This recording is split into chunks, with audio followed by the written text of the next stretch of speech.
This may sound completely crazy, but did you know that you can grow roses from seed? Hi, Jeff Therosedude here, and in this video we'll be going over how to take care of a newly germinated rose seed. We'll be going over the first stages of a rose's life, and we'll be covering topics such as lighting, watering, and fertilizing, and preventing common problems that can cause seedlings to fail. After this video, you'll feel a lot more confident in taking care of your new rose babies. There is nothing better than seeing a seed germinate and start emerging from the soil. This is when the real excitement starts. In a previous video, I went over when you can expect a seed to germinate, but in general, anywhere from 2 weeks to 2 months is when you can expect your seeds to germinate. At this time, if you've used a heating mat, you can go ahead, unplug it, put it away, as this is only used to help germinate seeds. Shortly after emerging, you're going to see 2 little round leaves that don't look like rose leaves at all. These are called the cotyledons, and they were developed in the seed. These are your rose's first food source, and they will start photosynthesizing for your rose. Sometimes you'll see a little seed shell on top of them. I call them their hats. They're really cute actually, but they will fall off, so don't worry if you see them on there. Starting at this time, make sure that you have good lighting. If your roses are indoors, make sure that you have them in a bright windowsill. If roses don't get enough light, this can cause them to start stretching and ultimately fail. Having a grow light really helps with this issue. Whether it's indoors or in a greenhouse, grow lights will help prevent this stretch. Just make sure that you do have the lights off for at least 8 hours a day, as your roses do need to rest. And of course, the best light is from the sun outside, but we'll be going over that in just a little bit. Soon after the cotyledons, you'll start seeing the first leaves.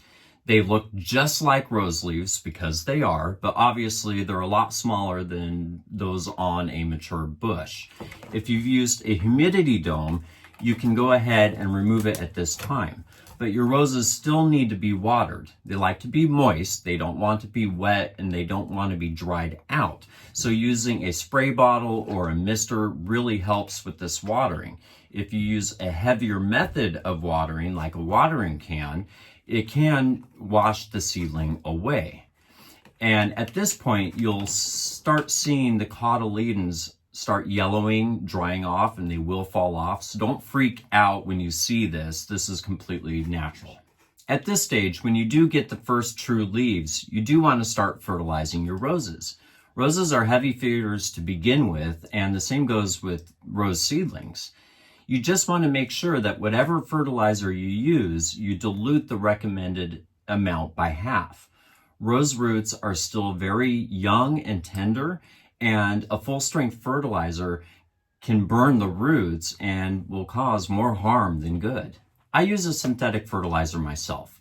The benefits of using these kind of fertilizers is that it delivers nutrients immediately to the plant. I'm all for organic fertilizers for my outdoor roses, but it does take time for organics to break down and delivers nutrients over a long period of time. While they're indoors, it's a really good idea to use a fan that gently blows air across the plants.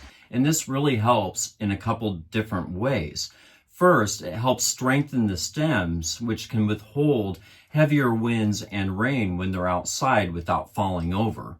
And it also helps with a disease called damping off, which is caused by fungi and mold, which is very, very common with seedlings. Fungi and mold grows best in very humid and still air environments. And having a fan really helps create that air movement and controls excess moisture in which the fungi and mold can grow.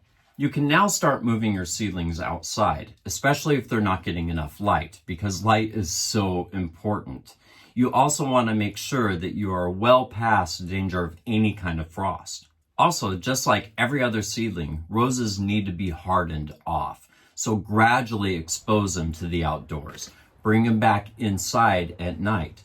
And each day expose them a little bit longer to the outdoor temperatures and lighting. The more gradual you do this, the better. Don't rush this process. And now your rose seedlings are good to go.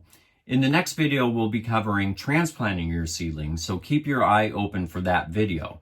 And if you want to watch how to get started in planting your rose seeds, go ahead and check out the video here, or it's somewhere here. Have fun with your roses.